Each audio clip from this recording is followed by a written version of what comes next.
आज की ताजा खबर जारी है। मैं हूं किशोर अजवाणी। मैं हूं आपके साथ जसप्रीत कौर। कश्मीर में तेजी से बदलते घटनाक्रम के बीच वहां मोबाइल इंटरनेट सेवा बंद कर दी गई है और श्रीनगर में धारा 144 लगा दी गई है। यानी अब अगले आदेश तक घाटी में कोई भी जनसभा या रैली नहीं हो सकेगी।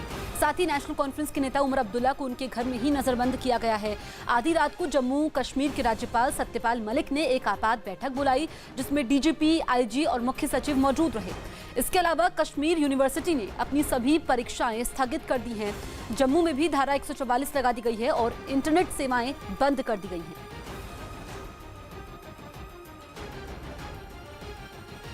पीएम आवास पर सुबह 9:30 बजे कैबिनेट की अहम बैठक होगी। कश्मीर के बदलते घटनाक्रम के बीच पीएम कैबिनेट के साथ बैठक करेंगे। सूत्र दावा कर रहे हैं कि इस बैठक में कश्मीर पर अहम फैसला लिया जा सकता है।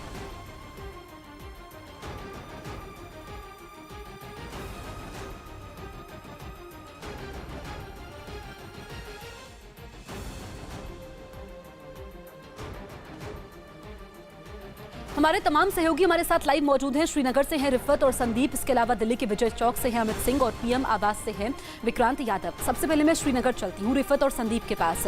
रिफत, संदीप, आपसे मैं समझना चाहूंगी कि इस वक्त श्रीनगर में हालात क्या है, ताजा स्थिति क्या है?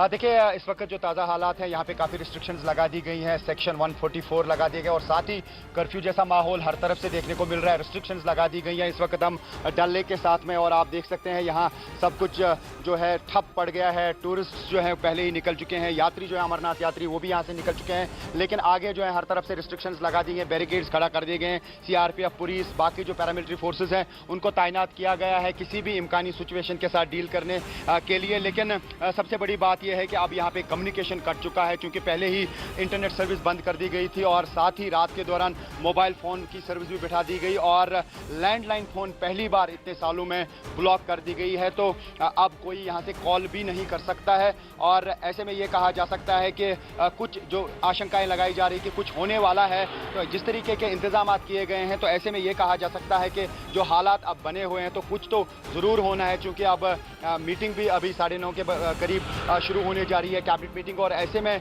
क्या कुछ फैसले वहाँ पे लिए जाएंगे। यहाँ पे पहले ही अफवाहें इस तरीके की उड़ाई जा रही थी कि 35A जो आर्टिकल है शायद उसके साथ छेड़छाड़ की जाएगी या 370 के साथ भी कुछ छेड़छाड़ की जाएगी। हालांकि गवर्नर ने यह कहा था कि वो जो मामले हैं वो तो कानून तय करेगा, कोर्ट तय करेंगे या पार्लियामेंट तय करेंगे। क्या इस तरीके से कोई ऑर्डिनेंस पेश किया जाएगा और उसके बाद स्क्रैप किया जाएगा 35A को या 370A को। लेकिन जिस तरीके के हालात यहाँ पे बने हुए हैं, कुछ ना कुछ बड़ा जरूर होने वाला है। चलिए, इस पर सबकी नजर बनी हुई है। संदीप बोल भी आप, रिफत आपके साथ हैं।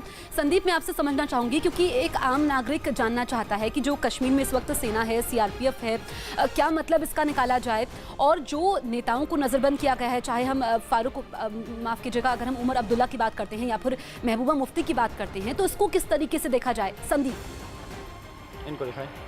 संदीप, जिस तरीके से आपके लिए सवाल है कि यहाँ पे जो सीआरपीएफ है या बाकी जो पैरामिलिट्री फोर्सेस की डिप्लॉयमेंट बढ़ा दी गई है, किस नज़र से आप इसको देख रहे हैं, क्या समझ रहे हैं आप अभी? बिल्कुल, देखिए, जिस तरीके से हम लोगों ने अभी तक जहाँ तक हम लोग जा पाए, वहाँ तक जहाँ तक रिस्ट्रिक्शन थी वहाँ तक हम लोग पहुँचे, तो वहाँ पे अमूमन जो है इतनी सुरक्षा के इंतजाम जो है नॉर्मल डेज में भी होते हैं, लेकिन आज कुछ ज़्यादा नज़र आ रहे हैं। लोकल्स को चलने नहीं दिया जा रहा है पूरी तरीके से। जो डिप्लॉयमेंट की गई थी वो डिप्लॉयमेंट सिर्फ इसी वजह से की गई थी कि अगर किसी भी तरीके की ऐसी अप्रिय घटना होती है तो उसको कैसे करके डील किया जा सके। और यही वजह थी कि प्रशासन ने कल रात से ही पूरी तरह से इस पूरे इलाके में, खासतौर पर श्रीनगर में डाउनटाउन इलाके में ऐसी व्यवस्था की है इन्होंने कि वहाँ पे कोई भी ऐसी चीज़ें ना हो। फिलहाल हम लोग जिस जगह पे थोड़ी देर पहले तक गए थे वहाँ पे किसी को भी आने नहीं दिया जा रहा है। आप देख सकते हैं ये पूरा इलाका जो है, यहाँ पे सबसे ज़्यादा चहलकदमी होती है। अगर कोई भी टूरिस्ट आता है कश्मीर, तो श्रीनगर आता है, तो सबसे पहला उसका एक फेवरेट जगह होती है, वो होती है डल लेक के किनारे इस वक्त हम लोग हैं। और आप देख सकते हैं कि यहाँ पे इक्का दुक्का लोग चल रहे हैं, जो कि नॉर्मल डेज से भी जो है बहुत बिल्कुल। तो यहाँ पर संदीप कहा जा सकता है तस्वीरों को देख करके कि वहाँ पर सुरक्षा तो बढ़ा दी गई है, लेकिन शांति का माहौल है। हम विक्रांत यादव के पास चलते हैं, जो पीएम आवास पर मौजूद है। पीएम जो 9:30 बजे बैठक होने वाली है, क्या कश्मीर को लेकर के सरकार का रुख साफ हो सकता है? देखिए जसप्रीत, जिस तरीके के संकेत मिल रहे हैं उससे तो ये साफ है कि कश्मीर को लेकर के कोई बड़ा नीतिगत फैसला सरकार ले सकती है और निश्चित तौर पर ये कोई नीतिगत फैसला है जिस कारण से कैबिनेट की बैठक बुलाई गई है। अगर कोई प्रशासनिक आदेश होता तो सरकार या राज्यपाल के स्तर पर भी लिया जा सकता था, लेकिन जिस तरीके से पूरी कवायद की जा रही है, कश्मीर में जिस तरीके की रेस्ट्रिक्शंस लगाई गई हैं, पूरे इंतजाम सरकार ने किए हैं कि किसी भी तरह का पैनिक ना फैले और लोगों में घबराहट ना फैले। इन सब चीज़ों को लेकर के बाकायदा वहाँ पर राज्यपाल के जरिए तमाम तरह के इंतजाम करवाए गए हैं। कल रात को आपात बैठक भी हुई थी और आज जो कैबिनेट की बैठक होगी होने वाली है 9:30 बजे, अब से करीब 1 घंटे बाद। तो ये साफ है कि कश्मीर को लेकर के नीतिगत फैसला है और उसके बाद जो कैबिनेट का फैसला होगा उसके बारे में जो हमें जानकारी मिल रही है कि संसद के जरिए देश को बताया जाएगा। तो संसद में सरकार बयान देगी कि क्या फैसला लिया गया और उसके बाद जानकारी देश के लोगों को दी जाएगी। लेकिन ये जरूर कहा जा रहा है कि जिस तरीके की तैयारियां कल से चल रही हैं, कल गृह मंत्री ने जिस तरीके से संसद भवन में बैठकों का दौर किया, तमाम आला अधिकारी, आईबी रो के चीफ और गृह सचिव और एनएसए उनके साथ बैठक में रहे थे। लंबी बैठक चली थी करीब 1 घंटे तक और उसके बाद आज ये कैबिनेट की बैठक बुलाई गई है। तो निश्चित तौर पर जो ये साफ इशारा करते हैं कि आज कश्मीर को लेकर के नीतिगत फैसला सरकार बिल्कुल कर नीतिगत सकती है फैसला सरकार ले सकती है और ये तस्वीर भी साफ हो सकती है। हम विक्रांत अमित पांडे के पास चलते हैं जो विजय चौक पर मौजूद हैं। अमित, गृह मंत्रालय का क्या रुख है और इस बीच खबर ये भी है कि गृह मंत्री आज राज्यसभा में जम्मू कश्मीर आरक्षण बिल पेश कर सकते हैं। जी बिल्कुल, यहाँ पर गृह मंत्रालय लगातार हालात पर नज़र बनाए रखे हुए है और पिछले अगर हम करीब 10 से 12 दिन का डेवलपमेंट पूरा नोट करें तो हम एक तरीके की एक तैयारी कह सकते हैं कि चाहे सुरक्षा बलों की तैनाती हो या फिर जो सारे इनपुट है लगातार सरकार अपने पास से ले रही है और उनका यही कहना है कि जो भी डेवलपमेंट यहाँ पर कश्मीर में हो रहे हैं, जो उसको संबंधित इनपुट मिले हैं उसके आधार पर ये पूरी कार्रवाई की गई है। लगातार यहाँ पर आला अधिकारियों की जो कोऑर्डिनेशन की बैठक है वो चल रही है। खुद गृह मंत्री अपनी अगुवाई में यहाँ पर सारे अधिकारियों से बराबर ब्रीफिंग ले रहे हैं। गृह सचिव यहाँ पर लगातार, तो बड़ी बैठक है गृह मंत्री के साथ अलग है, गृह सचिव विभागीय बैठक यहाँ पर ले रहे हैं। तो किसी तरीके का कोई भी यहाँ पर चूक ना हो और जो इनपुट उनको पिछले कुछ दिनों से मिले हों, चाहे वो सुरक्षा के लिहाज से हो चाहे फिर नीतिगत फैसला हो, उसी के आधार पर यहाँ पर घाटी में फोर्सेस की तैनाती की गई है और इंतजाम किए गए हैं। और जहाँ तक आज गृह मंत्री के बयान का सवाल है तो राज्यसभा में वो वहाँ पर बोलेंगे और ये स्पष्ट करेंगे कि आखिरकार क्या रुख है आने वाले दिनों में। बिल्कुल, तो देश की संसद पर भी सबकी नजरें टिकी हुई हैं। अमित, विक्रांत, संदीप और इफ़त, आप सभी नजर बनाए रखिए, अपडेट हम आपसे लेते रहेंगे। फिलहाल आप सभी का बहुत बहुत शुक्रिया। बढ़ते हैं आगे। एमपी के श्योपुर में जान जोखिम में डालकर कुछ लोग उफनती अहेली नदी को पार करने को मजबूर हैं। वहां हुई भारी बारिश की वजह से नदी उफान पर आ गई, जिसके बावजूद लोगों को जान खतरे में डालकर नदी को पार करना पड़ता है। नदी पर पुल नहीं बने होने की वजह से लोगों ने कमर तक डूबे पानी में बच्चों को कंधे पर बिठाकर स्कूल पहुंचाया, तो कुछ लोग एक दूसरे का हाथ थामकर धीमे धीमे नदी पार करने को मजबूर हो गए। इन लोगों में महिलाएं भी शामिल रहीं। एक आदमी कंधे पर पानी से भरा प्लास्टिक का एक डिब्बा लेकर नदी पार करने लगा, जबकि गाँव की कुछ महिलाओं को एक दूसरे आदमी ने नदी पार करवाई। पुल की कमी की वजह से लोगों को जान जोखिम में डालनी पड़ रही है और बच्चों को कंधे पे बैठ के इस नदी को पार करना पड़ता है। 250 परिवार इस नदी के उस पार होने के बाद भी यहाँ के जनप्रतिनिधि और अधिकारी इस समस्या की ओर ध्यान नहीं दे रहे हैं। गाँव वालों ने आरोप लगाया कि उन्होंने पुल बनवाने के लिए जिला प्रशासन से कई बार मांग की, लेकिन सरकार ने मदद नहीं की। विधायक साहब से भी कह दिया था, कलेक्टर साहब सोलंकी जी थे वो भी आए थे, यहाँ नदी बता दी उनको, तो इतना हमारे पास श्योपुर जिले में बजट ही नहीं है। लोगों ने बताया कि हर रोज इसी तरह जान जोखिम में डालकर जरूरतों को पूरा करने के लिए नदी पार करनी पड़ती है, जिसकी वजह से वहाँ रहने वाले लोग परेशान हैं। मुंबई और उसके आसपास के इलाकों में लगातार हो रही भारी बारिश की वजह से लोगों की परेशानियां और बढ़ गई। मुंबई की लाइफलाइन कही जाने वाली लोकल ट्रेन भी तेज बारिश की वजह से रोकनी पड़ी, जिसकी वजह से स्टेशन पर ट्रेन का इंतजार कर रहे लोग परेशान नजर आए। हम खड़े हैं मुंबई के हार्बर लाइन में, जहां आप देख सकते हैं कि रेलवे ट्रैक पर पानी आ चुका है, पानी भर चुका है, जिसके चलते हार्बर ट्रेन जो है वो पूरी तरह से बंद हो चुकी है। सबसे ज्यादा परेशानी उन यात्रियों को हुई जिन्हें लंबी दूरी का सफर तय करना था। सोलापुर को जाना है मुझको, मैं इधर से ले रहा हूँ लेकिन ट्रेन नहीं है, बारिश की वजह से ट्रेन नहीं है। लगातार बारिश की वजह से रेलवे ट्रैक पूरी तरह से पानी में डूबे नजर आए, जिसकी वजह से कई ट्रेनों को रद्द कर दिया गया। आधा घंटा खड़ा है, गाड़ी तो आने का चांस नहीं, अलाउंस करके बता दिया गाड़ी नहीं आया। सिर्फ लोकल ट्रेन ही नहीं बल्कि लंबी दूरी की ट्रेनों को भी भारी बारिश की वजह से रद्द करना पड़ा। जबकि लगातार हो रही बारिश का पानी लोगों के मकानों में कमर तक भर गया। मुंबई के सायन इलाके में बारिश का पानी लगातार बढ़ने के बाद कई लोग अपने घरों से बाहर निकल आए। हालात ये हो गए कि पानी भरने के बाद घरों के अंदर रखा सामान पानी में तैरता नजर आया। इस वक्त हम खड़े हैं मुंबई के सायन इलाके में, नायक नगर जो है वहां पर, जहां आपको दिखाई दे सकता है कि यहाँ पर लोग जो है वो अपने घरों से बाहर निकल चुके हैं, क्योंकि लगातार तेज चल रही बारिश की वजह से लोगों के घरों में पानी घुस चुका है। हालात उस वक्त और बिगड़ गए जब लोगों के घरों में बारिश का पानी कमर तक पहुँच गया। पूरी रात हो गई, अभी सोए भी नहीं है। बच्चों को कहीं भी घर खाली करके शिफ्ट कर दी है। क्या करेंगे, जान बचाएंगे बच्चों लोग की। तालाब बने मकानों में रहने वाले लोगों ने बताया कि पानी भरने की वजह से उनके सामने खाने पीने की बड़ी परेशानी खड़ी हो गई। खाना कैसे बना रहे हो आप? तो मतलब सिलेंडर तो ऐसे ही नहीं बना रहे खाना। कैसे खाना कैसे? कुछ नहीं खा रहे, ऐसी है सुबह से। जबकि रोज मेहनत करके कमाने वाले लोग भी इस बारिश से बेहाल दिखे, क्योंकि काम की जगह तक पहुंचना उनके लिए बड़ी चुनौती बन गया। लगातार तेज बारिश की वजह से सड़कें तालाब बन गई, जिसकी वजह से लोग पानी में डूबकर चलने को मजबूर दिखे। हालात ये हो गए कि कई इलाकों में सड़कों पर बह रहा पानी ऐसे दिखा मानो वहाँ कोई नदी बह रही हो। लोग जो है वो बाहर निकल कर आए हैं, क्योंकि यहाँ पर लोगों के घर तक जो है पानी अंदर तक घुस चुका है। हम आपको बता दें कि LBS जो ये सड़क आपको तस्वीरों में दिखाई दे रही है, वो एक बहुत ही महत्वपूर्ण मानी जाती है, क्योंकि ये सड़क जो है वो थाने से CST को जोड़ती है। जबकि मौसम विभाग के मुताबिक आने वाले 48 घंटों में और बारिश होगी। आने वाले 48 घंटे में मुंबई और मुंबई के सटे इलाकों में इसी तरह से लगातार तेज बारिश की चेतावनी जो है मुंबई मौसम विभाग ने दी है, जिसके चलते मुंबईकरों को ये सतर्क रहने के लिए भी कहा है कि आने वाले 48 घंटे में अगर सिर्फ आपका बहुत जरूरी काम हो तो ही घर से बाहर निकले। लेकिन लोगों की परेशानी इसलिए और बढ़ गई क्योंकि बारिश का पानी अब उनके घरों में भर गया। राम मंदिर मुद्दे पर योग गुरु रामदेव ने कड़ी टिप्पणी की।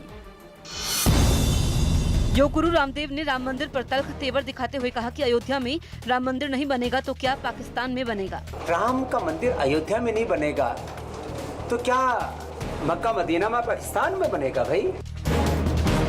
मुंबई में आज भारी बारिश की संभावना को देखते हुए स्कूल, कॉलेज और दफ्तरों की छुट्टी कर दी गई। यूपी के गोरखपुर से बरेली जा रही NCC कैडेट लड़कियों ने ट्रेन में एक महिला की सही सलामत डिलीवरी करवाई। उन्नाव मामले पर CM योगी ने ट्वीट कर लिखा कि प्रदेश में कानून के साथ खिलवाड़ करने वाला किसी सूरत में नहीं बख्शा जाएगा। ग्रेटर नोएडा में शाहबेरी संघर्ष समिति ने कॉलोनी को नियमित करने और मूलभूत सुविधाएं मुहैया करवाने की मांग को लेकर अनिश्चितकालीन भूख हड़ताल की धमकी दी।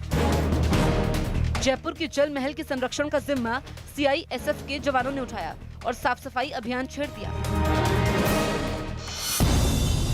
मध्य प्रदेश की सिवनी में बाइक पर स्टंट करने के समय 3 लड़कियां घायल हो गईं।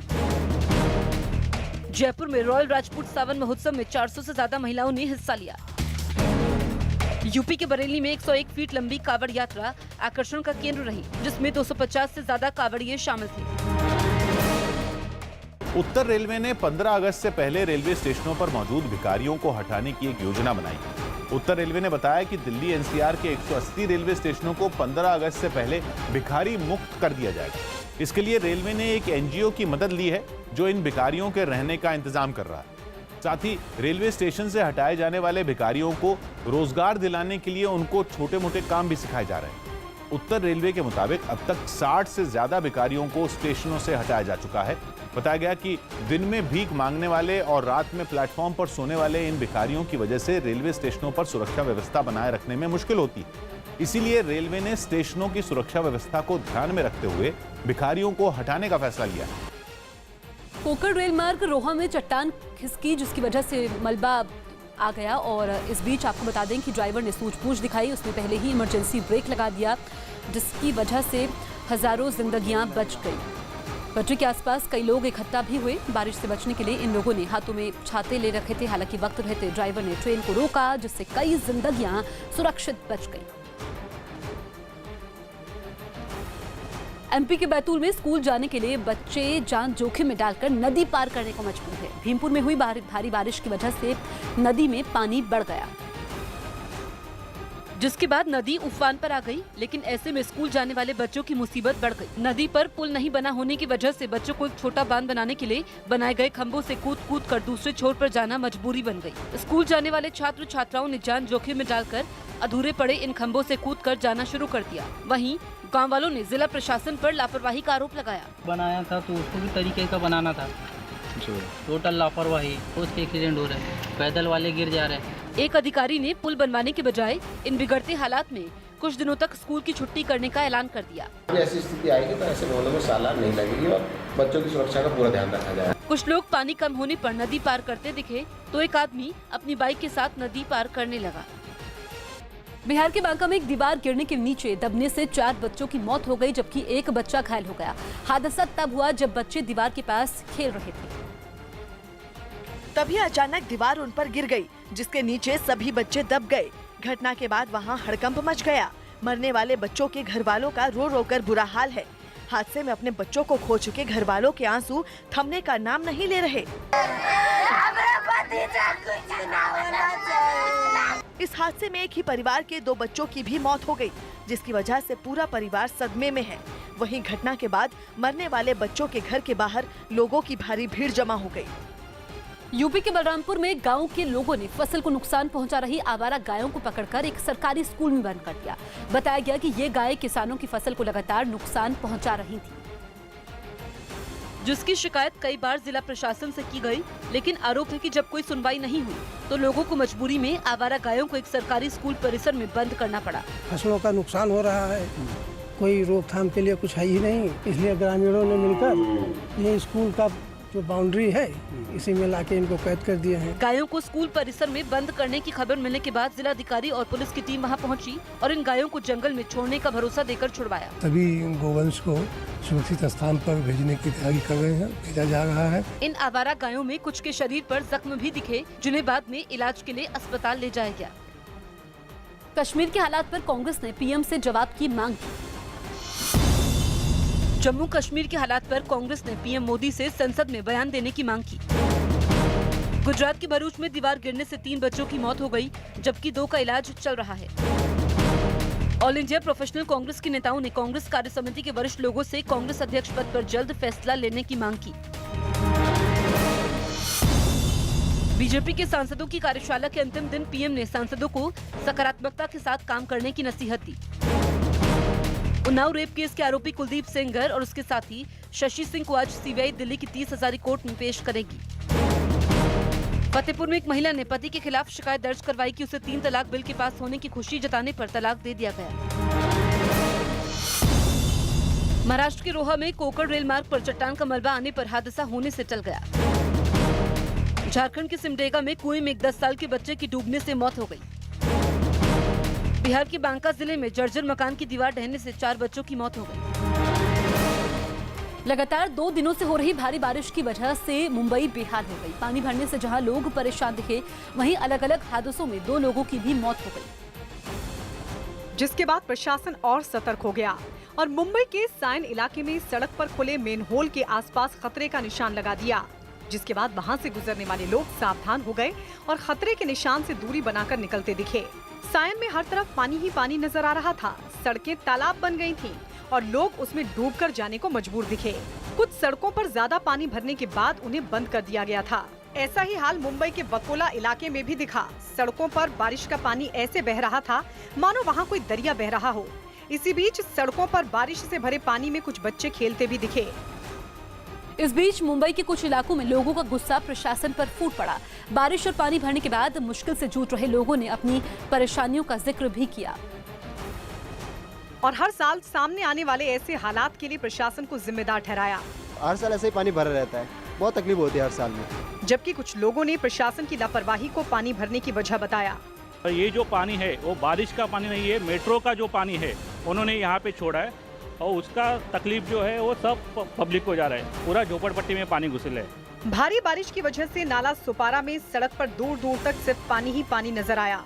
सड़कें पानी में डूबी दिखी, जबकि रेलवे स्टेशन पर बारिश का पानी प्लेटफॉर्म तक पहुंचने के बाद लोकल ट्रेनों को रोक दिया गया। अंधेरी में लगातार बारिश की वजह से सबवे में पानी भर गया, जिसके बाद पुलिस वालों ने सुरक्षा के लिहाज से उस रास्ते को बंद कर दिया।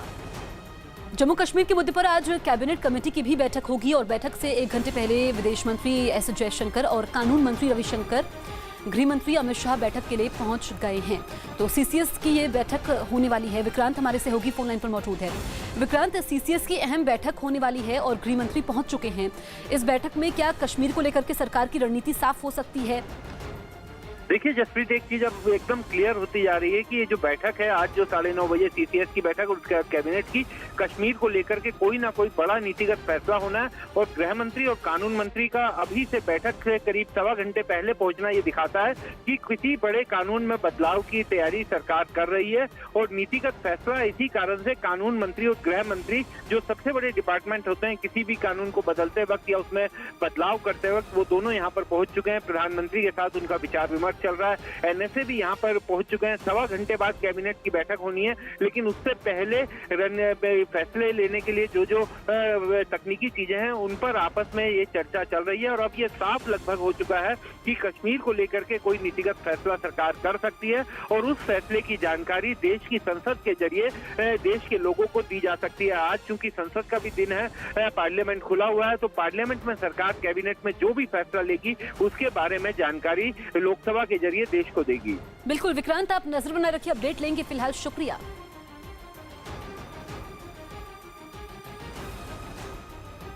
इस वक्त हम लोग डल गेट पर हैं श्रीनगर के, और आप यहाँ देख सकते हैं चारों तरफ से कर्फ्यू का माहौल है। सिक्योरिटी फोर्सेस जो है यहाँ पे तैनात है। किसी को भी आने जाने नहीं दिया जा रहा है। ख़ास तौर पे कि कल देर रात तक जितने भी यहाँ पे होटल्स थे उन होटल्स को जो है यहाँ से खाली कराया गया और आनन फानन में जो है सबको आगे की तरफ भेजा गया। और यहाँ से जितनी भी गाड़ी आप ये सामने देख सकते हैं वो वहाँ पे जो है लोगों का जमावड़ा ज़रूर है, क्योंकि वो सारा का सारा इलाका जो है वहाँ पे टूरिस्ट जो है आते हैं और टूरिस्टों का जो एक सेंटर है वहाँ से ही ये लोग जो है आगे अपनी गतिविधियों आगे बढ़ाते हैं। पूरे श्रीनगर में जो है इस वक्त जो है कर्फ्यू लगा हुआ है। रात को पूरी तरह से जो है इंटरनेट डाउन हो गया था। 1 बजे के बाद जो है अब देख सकते हैं कि जो स्पेशल सर्विसेज हैं वो स्पेशल सर्विसेज चल रही हैं इस वक्त। और एक एम्बुलेंस आप देख सकते हैं। आम लोगों के चलने के लिए अभी फ़िलहाल यहाँ पे व्यवस्था नहीं है। इस वक्त हमारे साथ मौजूद है रिफत अब्दुल्ला, उनसे हम लोग बातचीत करते हैं। रिफत, किस तरीके का माहौल देख रहे हैं आप? जो पैनिक वाला सिचुएशन है, क्या वाकई पैनिक है या फिर ये सारी चीज़ें जो है सिर्फ व्यवस्था के लिए? क्योंकि आप देख सकते हैं यहाँ पे संदीप, आपको मालूम है कि सब लोग यही सवाल पूछ रहे थे कि आखिर होने वाला क्या है। अभी हम यहाँ पे हैं, हमको भी नहीं मालूम, आपको भी नहीं मालूम होने वाला क्या है। और आप यहाँ पे कल आए और ऑल ऑफ अ सडन जिस तरीके से आपने देखा, रात के दौरान पहले इंटरनेट सर्विस ब्लॉक कर दी गई, उसके बाद सुबह हम जागे अर्ली इन द मॉर्निंग ना ही मोबाइल फ़ोन चल रहा था और ना ही लैंडलाइन फ़ोन चल रहा है। और 2008 में यहाँ पे बहुत ज़बरदस्त जो है हालात ख़राब थे, 2010 में थे, उसके बाद काफ़ी बार 2016 में भी हालात बहुत ख़राब थे, लेकिन लैंडलाइन फ़ोन अब तक नहीं काटा गया था। पहली बार टोटल कम्युनिकेशन जो है वो ब्लॉक हो गया, कोई भी रास्ता इस वक्त नहीं है। रूस के राष्ट्रपति व्लादिमीर पुतिन ने नेवी डे परेड के मौके पर बाल्टिक सागर में गोता लगाया। उन्होंने वहां दूसरे विश्व युद्ध के दौरान डुबाए गए एक जहाज के मलबे को देखा, जिसके लिए उन्हें नौसेना के अधिकारी एक छोटी पनडुब्बी की मदद से समंदर में ले गए। गोल पनडुब्बी में शीशे का एक केबिन बना था, जहां व्लादिमीर पुतिन समंदर के अंदर जाने का इंतजार करते नजर आए। थोड़ी देर बाद पुतिन समंदर के तल पर जहाज के मलबे को देखने पहुंचे। इस समुद्री जहाज को दूसरे विश्व युद्ध के दौरान 1942 में डुबाया गया था।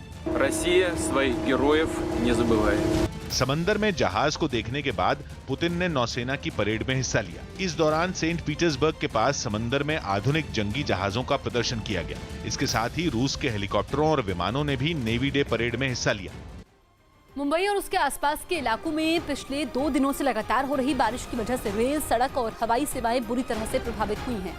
सबसे ज्यादा असर रेल सेवाओं पर पड़ा, जिसकी वजह से मुंबई से 120 किलोमीटर दूर महाराष्ट्र के इगतपुरी में कई ट्रेनों को भारी बारिश के बाद रोकना पड़ा। मुंबई और आसपास के इलाके में हो रही बारिश का असर ट्रेन पर भी पड़ा है। मैं इस समय इगतपुरी स्टेशन पर खड़ा हूँ। यहाँ पर आपको दिखाना चाहूँगा कि ये है नागपुर दुरंतो एक्सप्रेस। फिलहाल इसे रोक दिया गया है इगतपुरी में, क्योंकि कसारा के आसपास ट्रैक पर पानी भर गया है, जिसके कारण इसे इगतपुरी में ही रोक दिया गया है। रेलवे ट्रैक पर पानी ऐसे बह रहा था कि समझ में नहीं आ रहा था कि रेलवे ट्रैक कहाँ है और रास्ता कहाँ है। 5.5 घंटे से तो इधर ही है।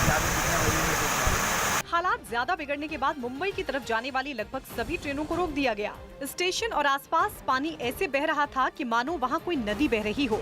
रेलवे ट्रैक कहाँ है ये समझ पाना बेहद मुश्किल था।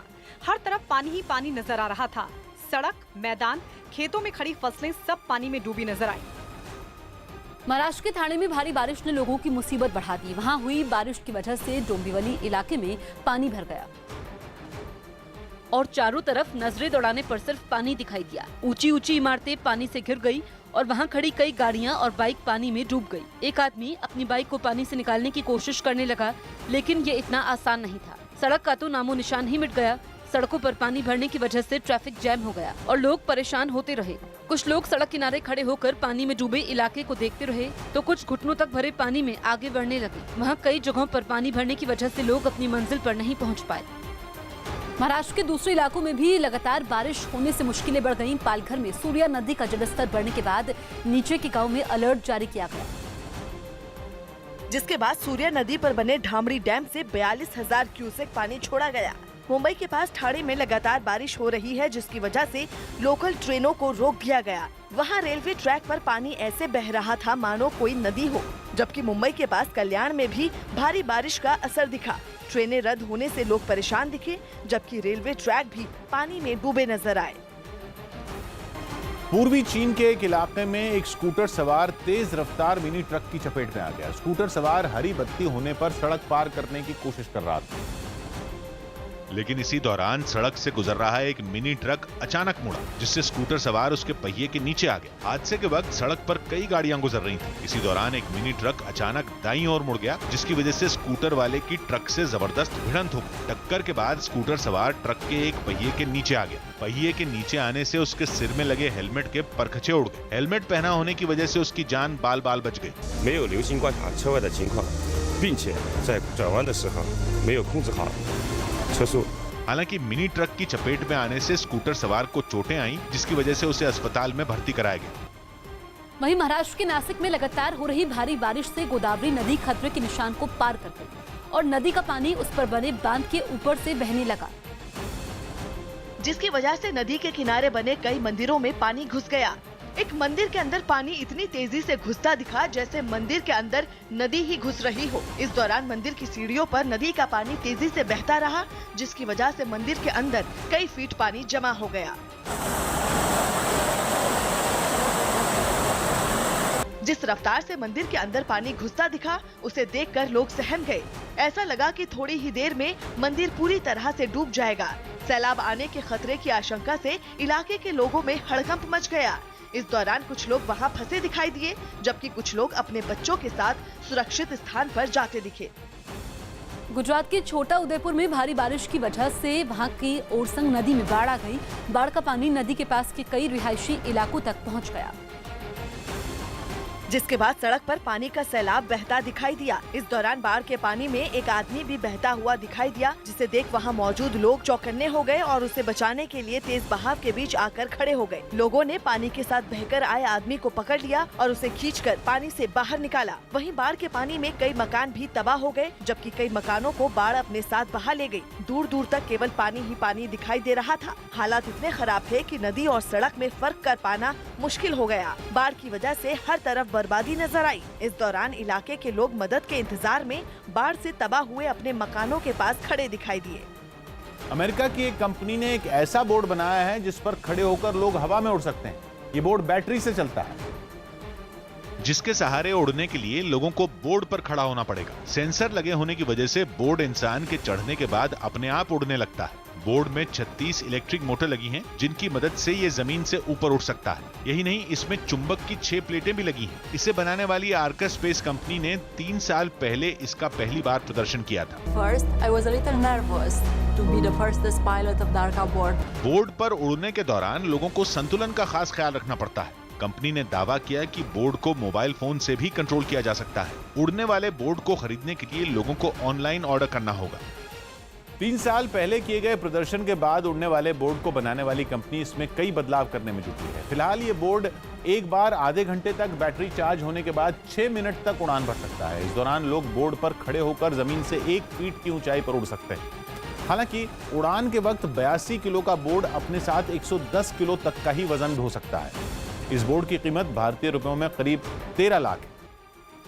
जम्मू कश्मीर में आतंकी हमले के खतरे को देखते हुए सरकार ने अमरनाथ यात्रा बंद कर दी। साथ ही सरकार ने अमरनाथ यात्रियों और वहां घूमने गए सैलानियों से वापस लौटने की अपील की, जिसके बाद जम्मू कश्मीर से अमरनाथ यात्रियों और सैलानियों का लौटना शुरू हो गया। लेकिन यात्रा के बंद होने से सबसे ज्यादा मायूस साधु संत दिखे, जो बाबा भोलेनाथ के दर्शन नहीं होने से नाराज थे। इतनी दूर से आए हुए बाबा का दर्शन नहीं हुआ, घर को जा रहे पलट के, सब नाराज होके जा रहे हैं। हालांकि कुछ यात्रियों को यात्रा शुरू होने की अभी भी उम्मीद है और इसी आस में कुछ लोग वहां डटे हैं। इस दौरान वहां साधुओं का एक जत्था बाबा भोलेनाथ के जयकारे लगाता हुआ नजर आया। सरकार की अपील के बाद से सैलानियों का भी घाटी से लौटना जारी है। मुझे तो कोई डर नहीं लग रहा और कहीं दिख भी नहीं रहा कोई डर किसी के ऊपर। जम्मू कश्मीर के इस हालात के लिए कांग्रेस ने सरकार की गलत नीतियों को जिम्मेदार ठहराया। बहुत बड़ी चुनौती भारतीय जनता पार्टी ने अपने सामने खड़ी कर ली और ये जो आज चुनौतियां हैं ये इनकी गलत नीति की वजह से ये चुनौतियां, ये समस्याएं सामने आई। जबकि बीजेपी ने जम्मू कश्मीर के लोगों की सुरक्षा के लिए सैनिकों की तैनाती की बात कही और लोगों से पैनिक नहीं होने की अपील की। इसमें किसी को भी पैनिक करने की जरूरत नहीं है। जम्मू कश्मीर की आवाम की सुरक्षा हमारी जिम्मेदारी है। गुजरात के छोटा उदयपुर में भारी बारिश के बाद सड़क पर भरे पानी के तेज बहाव में एक आदमी बह गया। वहां हुई कई घंटों की बारिश ने लोगों की मुसीबत बढ़ा दी, क्योंकि वहां कई इलाकों में पानी भर गया और एक जगह पर हालात ऐसे बन गए कि एक आदमी पानी के तेज बहाव में बहने लगा। पानी के साथ बहते जा रहे इस आदमी को सड़क किनारे खड़े एक दूसरे आदमी ने पकड़ने की कोशिश भी की, लेकिन पानी का बहाव इतना तेज था कि आदमी बहता हुआ आगे चला गया। इस आदमी को बहता देख वहाँ मौजूद लोग घबरा गए। हालांकि गनीमत यह है कि वहाँ एक जगह पर सीमेंट की छोटी दीवार बनी थी और कुछ लोग पहले से मौजूद थे, जिन्होंने इस आदमी को पकड़ लिया और वो अब सुरक्षित है। उत्तर प्रदेश के बागपत में 2 बदमाशों ने एक एटीएम को तोड़ने की कोशिश की, लेकिन लाख कोशिश के बाद भी वो कामयाब नहीं हुए। हालांकि एटीएम तोड़ने की उनकी पूरी हरकत वहां लगे सीसीटीवी में रिकॉर्ड हो गई, जिसमें एक बदमाश मुंह पर कपड़ा बांधकर एटीएम के अंदर घुसता दिखा, लेकिन एटीएम के अंदर का मुआयना करने के बाद वो बाहर चला गया। थोड़ी देर बाद बदमाश हाथ में कपड़ा लेकर एक बार फिर से एटीएम के अंदर घुसा और वहां रखी एक कुर्सी को एटीएम के दूसरी तरफ ले गया और उस पर चढ़कर वहां लगे सीसीटीवी पर कपड़ा बांध दिया। लेकिन उसे इस बात का पता नहीं था कि वहां एक दूसरा कैमरा भी है जो छिपा हुआ है। तभी उसका दूसरा साथी चेहरे पर लाल कपड़ा बांधकर और हाथ में एक रॉड लेकर अंदर घुसा और बिना वक्त गवाए एटीएम को खोलने लगा।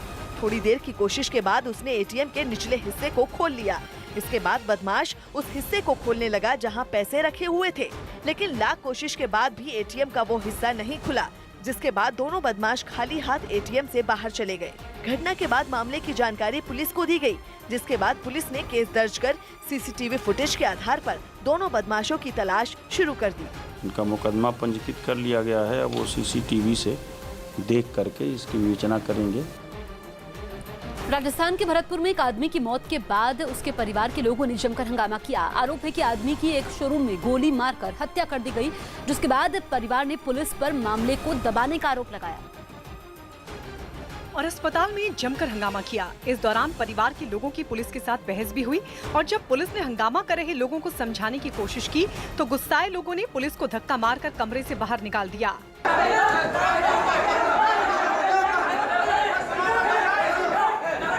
हमारी मांग ये है कि हमारे भाई की निष्पक्ष जांच हो, मेडिकल बोर्ड से उसका मेडिकल हो, सीबीआई से इसकी जांच कराई जाए। जिसके बाद लोग शव को सड़क पर रखकर विरोध प्रदर्शन करने लगे।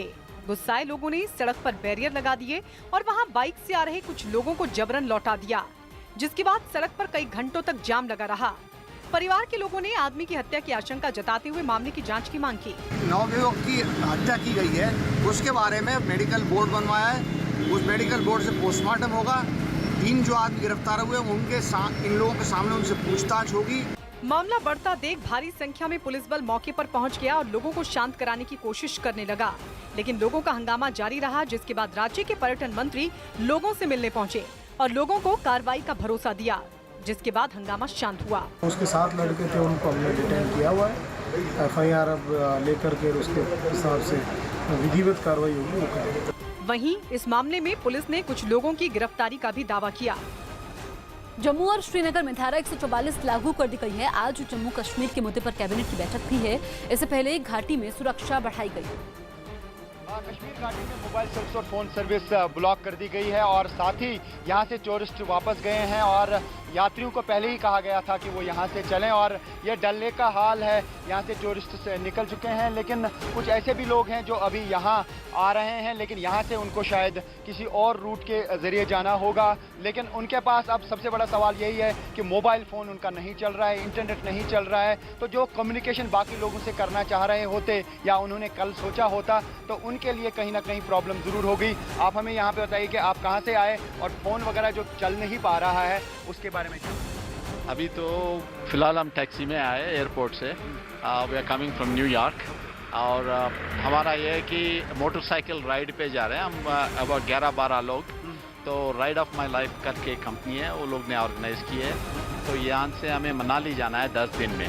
तो पहला कारगिल से ले होते हुए मनाली। जो आपके बाकी साथी वगैरह हैं मोबाइल फ़ोन के ज़रिए आप अब उनके साथ कांटेक्ट नहीं कर पाएंगे, तो अब एक लोकेशन देना पड़ेगा जो बहुत पहले जिस तरीके से किया जाता था कि मैं यहाँ रहूँगा, इतने टाइम में रहूँगा। तो उसमें क्या बताएंगे? बस अभी क्या करें, अभी तो फिलहाल एक होटल का नाम दिया है, हम वहाँ पे जा रहे हैं। वो घाट 8 पे रहे और अगर वहाँ जाने के बाद सभी लोग वहाँ पे है तो इकट्ठा चलेंगे ताकि कम्युनिकेशन की ज़रूरत ना पड़े। तो आपको लगता है कि आज के मॉडर्न ज़माने में सबसे बड़ा जो कम्युनिकेशन की ज़रूरत होती है वो कटने से कहीं ना कहीं इनकन्वीनियंस हो जाएगा? ऑफ कोर्स हो जाएगा ज़रूर। तो लेकिन अभी देखना पड़ेगा कि भाई कितना तक वो मतलब वाईफाई भी नहीं है। हमने सोचा वाईफाई तो होगा, लेकिन वाईफाई भी नहीं है तो शायद मुश्किल तो होगा ही। जो भी ज़्यादा ट्रैवल करते हैं या फिर एडवेंचर रिलेटेड एक्टिविटीज़ करते हैं, मोटर राइड करते हैं, उनके लिए जीपीएस का होना बहुत ज़रूरी होता है। जीपीएस भी तो कट गया। हाँ, ये तो ऑर्गेनाइज टूर है। हमारा एक कैप्टन है जो पूरा मतलब जानता है यहाँ से रूट। तो वो कहते थे कि मतलब अभी तक तो ये पता नहीं था ना, ये तो कल रात को 10 बजे पता चला कि भाई इंटरनेट और मोबाइल नहीं है। सरप्राइज फॉर यू, तो लोगों के लिए सरप्राइज था जिस तरीके से आप यहाँ पे आए। हो सकता है आपको मालूम होता कि यहाँ पे मोबाइल फ़ोन चलेगा, इंटरनेट चलेगा। So the internet has been blocked and mobile phones are not working. How do you feel this? Do you think that you are going to face some kind of inconvenience because of this? Yeah, I think so. But again, you know, we are trusting the tour operators to take us through. They seem to know the terrain well. They're from the state of Kashmir. So I think as long as we can get out of Srinagar, we should be okay. तो जिस तरीके से ये कह रहे हैं कि ये आप मैनेज कर लेंगे, लेकिन कहीं ना कहीं यहाँ के लोगों के लिए बहुत ज़्यादा प्रॉब्लम हो चुकी है क्योंकि वो आपस में कम्युनिकेट नहीं कर पा रहे हैं और ये सड़कों का हाल है। अभी हालांकि ये सिविल लाइंस का एरिया है, थोड़ा सा गाड़ियों की मूवमेंट दिख रही है, लेकिन डाउनटाउन में रिस्ट्रिक्शंस बहुत ज़्यादा लगाई गई हैं और जो सेंसिटिव एरियाज़ रहते हैं वहाँ पे भी रिस्ट्रिक्शंस लगाई गई हैं। और ये पूरा जो एरिया है मैं आपको दिखाना चाहूँगा, डल लेक के साथ में ही डाउनटाउन का रास्ता जाता है और वहाँ पे भी अब लोगों को जाने की इजाज़त नहीं दी जा रही है, बैरिकेड्स खड़े कर दिए गए हैं। तो ऐसे में ये कहा जा सकता है कि जिस तरीके के हालात यहाँ पे बने हुए हैं, लोगों में तनाव है और लोग यही जानना चाहते हैं कि आखिर क्या होने वाला है, आखिर आने वाले दिनों में क्या होने वाला है या आज क्या होने वाला है। ये सबकी जहनों में सवाल है क्योंकि जब सुबह लोग जागे तो उन्होंने देखा कि मोबाइल फ़ोन भी नहीं चल पा रहा है और साथ ही इंटरनेट पहले ही ब्लॉक कर दिया गया था। तो अभी लोग यही जानना चाह रहे हैं कि आखिर होने वाला क्या है। पटना मॉब लिंचिंग मामले में 32 लोगों को गिरफ्तार किया गया। पटना में चोरी के शक में पीट कर हत्या करने के मामले में पुलिस ने 6 महिलाओं समेत 32 लोगों को गिरफ्तार किया। यूपी के कानपुर में सवारी बिठाकर रेस लगा रहा ई-रिक्शा हादसे का शिकार हो गया। कानपुर में ट्रेन के इंजन पर टिकटॉक वीडियो बना रहा एक युवक हाई टेंशन लाइन की चपेट में आने से घायल हो गया। राजस्थान के टोंक जिले में व्हाट्सएप ग्रुप में फोटो पर की गई टिप्पणी के बाद हुए विवाद में एक बुजुर्ग को चाकू मारकर घायल कर दिया गया। झारखंड के देवघर में स्टेट बैंक ऑफ इंडिया के एटीएम से 51 लाख रुपए गायब होने की शिकायत दर्ज करवाई गई। बिहार के कैमूर में 2 पक्षों के विवाद में हुई फायरिंग में 7 साल की बच्ची की मौत हो गई। यूपी के आजमगढ़ में 12 लाख रुपए की लूट का पर्दाफाश करते हुए पुलिस ने 2 आरोपियों को गिरफ्तार किया। यूपी के मेरठ में पुलिस ने अवैध हथियार बनाने वाली एक फैक्ट्री का भंडाफोड़ करते हुए 2 लोगों को गिरफ्तार किया। यूपी के प्रयागराज में बीजेपी पार्षद के घर हमला करने वाले एक इनामी बदमाश को पुलिस ने गिरफ्तार किया। बिहार की वैशाली में बाइक सवार बदमाशों ने एक युवक की गोली मारकर हत्या कर दी। यूपी के प्रयागराज में पुलिस ने मुठभेड़ के बाद एक इनामी बदमाश को गिरफ्तार किया। राजस्थान के अलवर में पुलिस ने एक कार से करीब 22 लाख रुपए की अवैध शराब जब्त की। मध्य प्रदेश के बड़वानी में एक आदमी पुल पार करने की कोशिश में पानी में बह गया, जिसमें भीषण बाढ़ के बीच ये आदमी पुल पर चलता हुआ दिखाई दिया, जबकि आदमी के चारों तरफ केवल पानी ही पानी नजर आ रहा था। हालात इतने खराब थे कि बाढ़ का पानी पुल के ऊपर से गुजर रहा था। बावजूद इसके ये आदमी उसी पानी के बीच से होकर पुल पार करने की कोशिश कर रहा था। इस दौरान आदमी कई बार लड़खड़ाता हुआ भी दिखाई दिया, जबकि पुल के इस पार खड़े कई लोगों ने आदमी को आवाज देकर रोकने की कोशिश की, लेकिन आदमी ने लोगों की आवाज नहीं सुनी और आगे बढ़ता गया। इसके बाद आदमी पुल के किनारे पहुंच गया, लेकिन इसी बीच वो तेज लहर की चपेट में आकर गिर गया और बहाव के साथ बह गया। घटना के वक्त मौजूद लोगों ने पुलिस को इसकी जानकारी दी, जिसके बाद आदमी की तलाश शुरू कर दी गई। रूस के साइबेरिया में एक बार फिर भारी बारिश की वजह से बाढ़ आ गई। एक महीने में दूसरी बार आई बाढ़ के बाद वहां के कई इलाकों में आपदा विभाग ने कई टीमों को रवाना किया, क्योंकि दोबारा आई बाढ़ वहां के लोगों के लिए बड़ी मुसीबत लेकर आई, जिसकी चपेट में आने से कई रिहायशी इलाके फिर पानी में डूब गए। आसमान से देखने पर वहां के कई मकानों की केवल छतें ही नजर आईं, न तो सड़कें दिखीं और न ही लोगों के खेत या वहां के मैदान नजर आए। हर जगह पानी ही पानी भर गया। हालात ऐसे हो गए कि बचाव दल को नावों की मदद लेनी पड़ी। एक इलाके में नदी का किनारा कटने से पानी रिहायशी इलाकों में घुसता दिखा। बिजली का एक खंभा तो पानी के तेज बहाव में गिर पड़ा। एक महीने में दूसरी बार बाढ़ आने के बाद वहां के राष्ट्रपति व्लादिमीर पुतिन ने बाढ़ पीड़ितों से मुलाकात की और उन्हें हर तरह की मदद का भरोसा दिया। बाढ़ पीड़ितों के लिए खाने पीने की चीजें और दूसरा सामान हेलीकॉप्टर से पहुंचाया गया। महाराष्ट्र के पुणे में लगातार हो रही भारी बारिश की वजह से कई इलाके पानी में डूब गए, जिसके बाद एनडीआरएफ की टीम ने पानी में फंसे लोगों को बचाने का अभियान चलाया। एनडीआरएफ की टीम ने इस बीच एक परिवार के 7 लोगों की जान भी बचाई, जिसके लिए एनडीआरएफ की टीम एक नाव के जरिए उस मकान तक पहुंची। इसके बाद मकान के ऊपरी हिस्से पर मौजूद 7 लोगों को लाइफ जैकेट पहनाकर नीचे लाया गया और फिर चारों तरफ रस्सी का एक घेरा बनाकर उन्हें नाव में एक एक कर बिठाया गया। रास्ता छोड़ो। एनडीआरएफ की टीम ने इस दौरान आसपास भी जांच की और एक आदमी को लाइफ जैकेट पहनाकर उसे नाव तक ले गए। बताया गया कि जब परिवार के 7 लोगों को मकान से निकाला गया, उस वक्त वो काफी डरे हुए थे। हमारी टीम ने बड़ी सफलता के साथ प्लस सभी की सेफ्टी के साथ हमने काम किया, क्योंकि पानी का जो बहाव था वो बहुत तेज था। एनडीआरएफ की टीम ने इस दौरान दूसरे गाँवों में मौजूद कुछ जानवरों को भी बचाने का दावा किया। महाराष्ट्र के पुणे में लगातार हो रही भारी बारिश की वजह से मूथा नदी का जलस्तर बढ़ गया, जिसके बाद खड़कवासला डैम से पानी छोड़ा गया। पानी छोड़े जाने की वजह से निचले इलाकों में पानी भर गया था, जिसके बाद शांतिनगर इलाके में पानी में डूबे घरों से लोगों को निकालने के लिए एनडीआरएफ की टीम ने रेस्क्यू ऑपरेशन चलाया। इस दौरान 250 से ज्यादा परिवारों को पानी से बचाकर निकाला गया। इसके लिए एक रस्सी का सहारा लिया गया और लोगों के घरों से जरूरी सामान को भी निकाला गया। पूरा इलाका पानी में डूबा नजर आया। जहां तक नजर गई सिर्फ पानी ही पानी नजर आया। मकानों के अंदर कमर के ऊपर तक पानी भरने से लोग बेहद परेशान नजर आए। सिर्फ इंसान ही नहीं, जानवरों को भी बचाने की पूरी कोशिश की गई। गायों को रस्सी से बांधकर एक किनारे से दूसरे किनारे तक लाया गया। खड़कवासला डैम का पानी छोड़े जाने से पहले प्रशासन ने सतर्कता बरतते हुए निचले इलाकों को खाली करा लिया, जिसके बाद लोग पानी में डूबे अपने मकानों से सामान निकालकर एक गाड़ी में रखते दिखे। पीएमसी जो है कॉर्पोरेशन, वो पूरी तरह इनकी देखभाल करेगा और इनको शिफ्ट भी करेगा अगर ये जरूरत पड़ेगी तो। इसके साथ ही प्रशासन ने लोगों से सतर्कता बरतने की अपील भी की। अमेरिका के ओरेगन में बीते हफ्ते जंगल में लगी आग करीब 12,000 एकड़ के दायरे में फैल गई। इस आग की चपेट में आने से झुलसे 9 दमकल कर्मियों को अस्पताल में भर्ती कराना पड़ा, जबकि भीषण आग की वजह से जंगल का ज्यादातर इलाका शमशान की तरह दिखने लगा। जंगल के सैकड़ों पेड़ आग की लपटों में घिरे नजर आए। ऐसा लगा जैसे पहाड़ पर ज्वालामुखी का लावा धधक रहा हो। आग इतनी भीषण लगी कि दूर से उसका धुआं पहाड़ से काफी ऊंचाई तक उठता नजर आया। तेज हवा और गर्मी की वजह से आग और ज्यादा तेजी से फैली। आग की वजह से ओरेगन में प्रदूषित हवा होने का अलर्ट जारी किया गया और लोगों से मास्क पहनने की अपील की गई।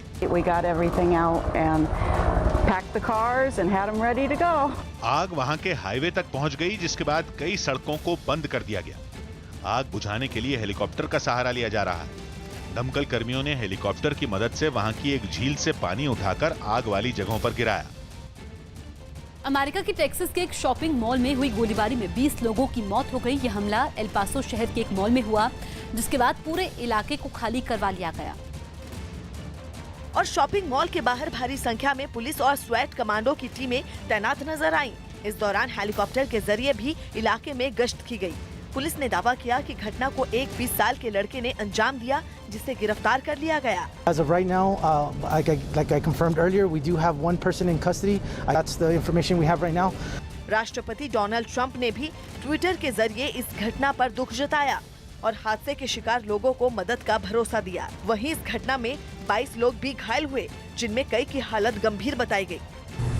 2 patients are in stable condition, or 9 patients are in critical condition. बताया गया कि हादसे के वक्त मॉल में हजारों लोग मौजूद थे।